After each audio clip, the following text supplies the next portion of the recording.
What? Haha. This garbage. Excellent!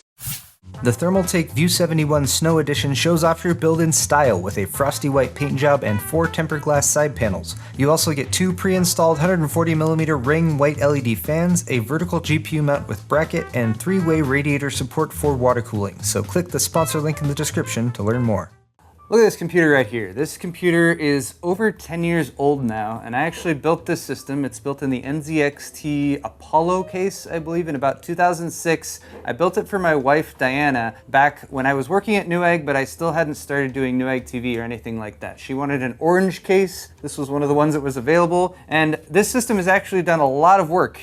She played World of Warcraft on it with me for a very long time while we were first dating, and I was courting her and wooing her by playing video games with her. It's a great technique, guys, by the way. And it was then handed down to her father, my father-in-law now, a couple years back, and he's been using it for the past couple years to basically browse the internet and maybe do a little bit with Movie Maker here and there. But we got a call from him just a couple days ago that the system is not working right. So today's video is going to be my attempts to troubleshoot and potentially fix this system, or maybe come up with an alternative solution if I'm unable to repair it. And just so you guys know, I'm not trying to do this in a tutorial type way to say here's how you guys should fix things. This is very specific to me, this system, what I have available here in my garage, which is probably a different set of equipment than most people have on hand at home. So I don't want to try to position this as a tutorial and say here's what you should do. But I will run down my techniques for troubleshooting this system, and we'll see how far we can get. So to begin, what is the actual problem with the system? There are 2 reported issues. One is that it is blue screening. So actually he can't even boot up into Windows. It's running Windows 7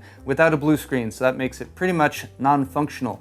But there's also a secondary issue mentioned that there is an antivirus software program that he says keeps prompting him to run an update. So we're not sure if that's legitimate software, if it's something that he installed somewhere along the line. I don't think it's something that we installed. So there's potential for it to be a software problem, but also with the blue screens, potential for it to be a hardware problem too. Let's pull off our side panel with the 120mm intake fan right there, and we can get a look at the actual hardware that's in the system. At the core is the vaunted Asus P5ND motherboard with an NVIDIA chipset. Remember back when NVIDIA made motherboard chipsets? I'm pretty sure the CPU is a Core 2 Duo. I believe it's the E8400 or something, but it's a dual-core CPU. It's got the old-school Hyper 212 classic cooler on top of there. And then I believe we're looking at 8 gigs of DDR2 memory, and the power supply on the top is an 80+ bronze rated Seasonic 620 watt. You can still buy these, still perfectly adequate and good power supply. Finally, for storage, is a Patriot Torx 128 gig SSD. This is a really old SSD, so I'm somewhat suspicious of it being the point of failure. We've also got, I believe, a 250 gig mechanical hard drive in there for long-term storage. Then lastly, there are a couple optical drives at the top. There's a DVD burner and a Blu-ray player, so very, very effective media system here. Finally, the graphics card. I have no idea what graphics card's in here. All right, it looks from the label that this is an AMD graphics card, the HD 3850, with a big old 512 megs of GDDR3 on there. Look, it's even got crossfire finger connectors. They don't do that anymore.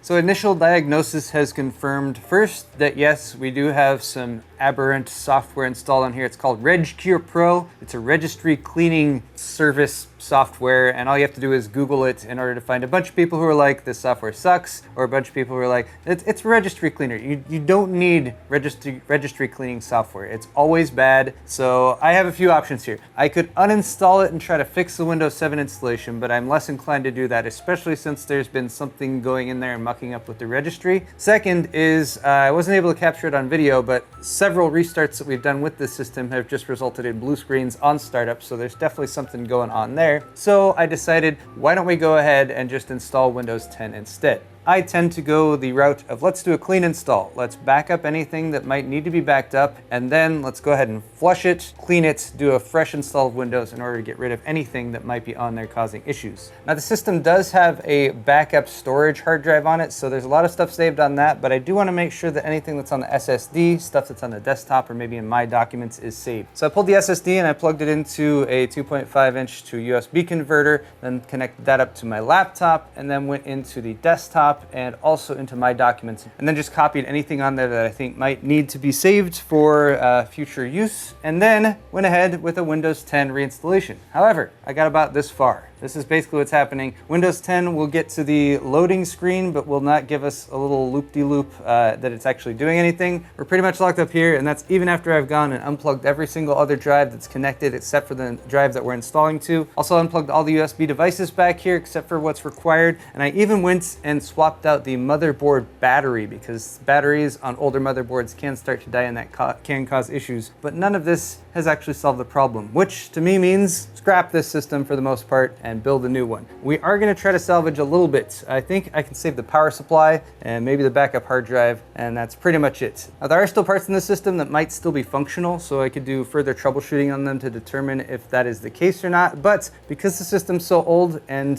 just outdated, it's really not worth my time. I also have the luxury of having lots of computer hardware here in the garage, so I've decided we're just going to set up a new mini ITX system for my father-in-law, get him back up and running so he can go watch YouTube videos again and maybe even get back into doing some video editing. He likes Movie Maker, but we need some new software for him. Anyway, let's build a new system.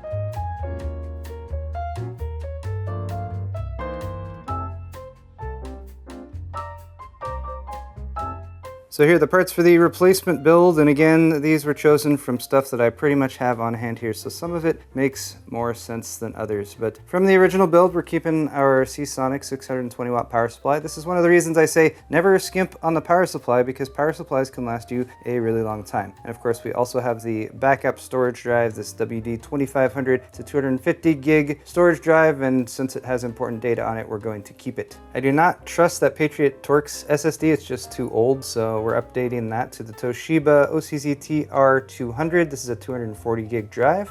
For a CPU, we didn't need anything too crazy, so I actually have this from my $500 build from last year, which is an Intel Core i3-6100. This is a dual core with hyper-threading, so should be perfectly adequate, and it's got integrated graphics, which means we don't need the extra power draw and heat generation that a discrete graphics card would bring us. Just going to use the stock heatsink fan for this, though it is the one with the copper in the bottom, so that'll do just fine.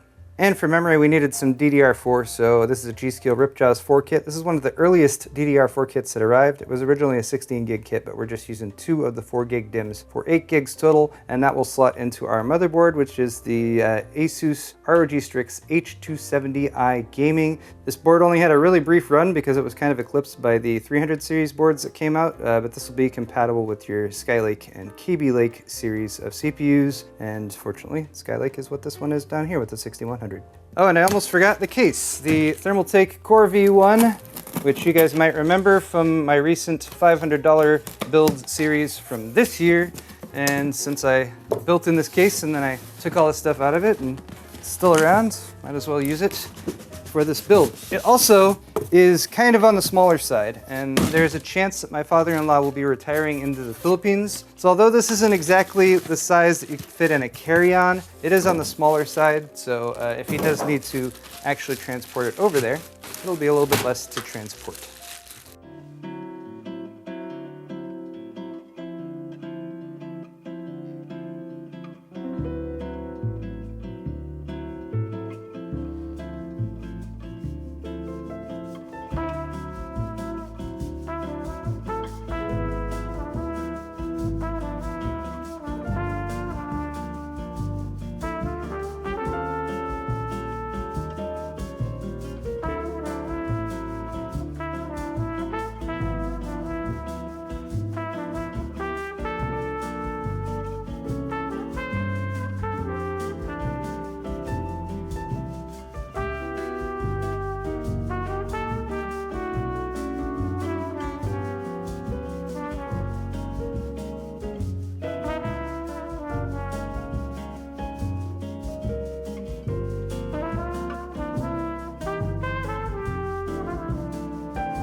Well, all right, guys, the build is all put together and Windows 10 is now installing. Just got to get that done, do all the updates, and then of course take all the files that I copied off of the original SSD, copy them back onto here, and then everything that's on that 250 gig drive should just be there, ready to go. Applications and everything, we're also probably going to need to set up and install just to make sure that my father-in-law is good to go and he can use the computer just like he used the old one. But that's going to wrap it up for this video, guys. This has been a fairly specific troubleshooting, testing, and recovery video on how I recuperated my father-in-law's computer, although really I pretty much built him a new one just using the old power supply from this one. So let me know what you think of this video. Let me know if you would have done any other troubleshooting steps to this old system. Let me know if you think I should do anything with this old NZXT Apollo case behind me. I don't know. Right now it's probably just going to sit around for a little while. But if you did enjoy this video, guys, definitely hit the thumbs up button. Subscribe for more content, including the final, hopefully final video on Riptide back there behind me. That's coming soon too. Thanks again for watching, and we'll see you guys next time.